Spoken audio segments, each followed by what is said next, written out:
গান গাইতেছে আল্লাহর নবীর নামে আর ড্যান্স দিতেছে, একবার দাঁড়াও দাঁড়াও ইয়া মুহাম্মদ, আমি নয়ন ভরে তোমার এই আর সহ্য হয়? মন্ডায় চায় কুত্তার বাচ্চা গো পিড়াইয়া মানে মাইরিয়া তারপরে করে যায়। দুইটা আছে, এই ডিজে মেঘলা আর বৃষ্টি সরকার, কি কমু এই দুইটা তো হুদা নদী, একেবারে বাউল গানটা শেষ করে দিল এই দুই নদীতে, বুঝলেন নি? এটা তো বাউল গান না, এটা বাউল গান না। এই আবুল ভাইয়ের মুখে ইদানিং দাড়ি, আমার আবার নাই।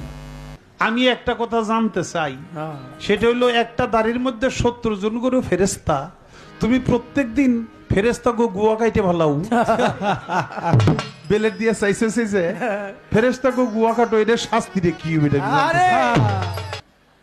তো এখন মাশাআল্লাহ আলহামদুলিল্লাহ আমাকে ফরিদপুরের আবুল ভাইও দাড়ি রাখছে, আমাকে মানিকগঞ্জের মানিক আবুল ভাইও দাড়ি রাখা শুরু করছে। হ্যাঁ, তো একটা দাড়িতে 70 জন, তো হ্যার ইয়ে তো অনেক ফেরেস্তা না, আর দুই কান্দে তো দুইটা আছেই। হ্যাঁ, আমার আবার দুই কান্দেই দুইটা আছে, এহেন্দা কোনো ফেরেস্তা নাই।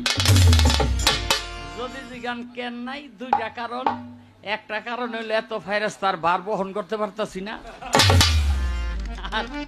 আর একটা কারণের কথা কম না কইলে সমস্যা আছে। দাড়ি রাখি না, এটা একটা হলে এত ফেরেস্তার ওজন সহ্য করতে পারব না, আর একটা কারণ আমি কমু না, যেটা কইবে না ওইটা কি?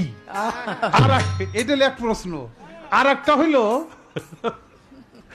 একটা হইলো যে এই যে প্রত্যেকদিন ফেরেস্তার গুয়া খাইতে ফেলাও, এটার শাস্তিতে তোমার কি হইব? আমি বুঝলাম না আজকে আল্লাহ যাইতেছে কেন? আমারে কয় হেরা বয়াতি তোমরা সরকার হয়ে গেছো, এই ইয়ে ওইটারে কি কয়, এই আমার ওস্তাদ সরকার, তার পীরে কইছে এর লেগে আমিও সরকার, এত বড় সরকার হয়ে গেছেন, আলো আপারে দিয়ে অন্তরি আলো বেগম কয় অন্তরি সরকার বানাইতারেন নাই।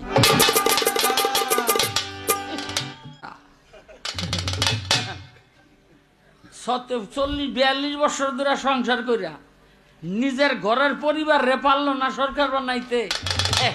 হ্যাঁ, আমাকে সরকার সম্পর্কে কথা বলে আমারে কয় সরকার লইয়া আপনি এত কিছু কইতেছেন, আপনি আবুল সরকার হইলেন, আপনার আলেয়া বেগম রইতে এই পর্যন্ত সরকার বানাইতে পারলেন না। আরে ভাই, আলেয়া বেগম আমার অনেক আগেই বেগম হয়ে রয়েছে, সে আলেয়া বেগম আমার অনেক আগে হয়ে রয়েছে, আমার আদলে আমার উসিলাই তো সে শিল্পী হয় নাই, সে তো আমারও আগের শিল্পী, সে তো আগেই আলেয়া বেগম হয়ে রয়েছে। আজকে একটু ভিন্ন ধরনের আলোচনা করব সামনের আসরে, এখন না, কারণ পৃথিবীতে বিভিন্ন ধর্মে এই যে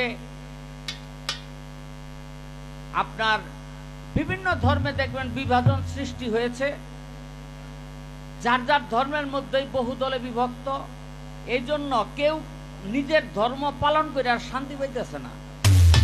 তার মধ্যে আমাকে ইসলাম ধর্ম হইলো 1 নম্বর।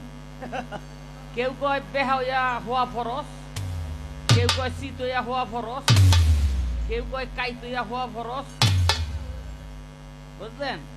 যে যার মতে ফতুয়া দিতেছে, এই ফতুয়ায় পড়িয়া মুসলমানগুলি আমরা এমন কোণঠাসা হয়ে গেছি, এই বাংলাদেশের বাইরের কথা কই না, এমন কোণঠাসা হয়ে গেছি, মানে কোন দিকে যে যাবো তাও পারতাছি না,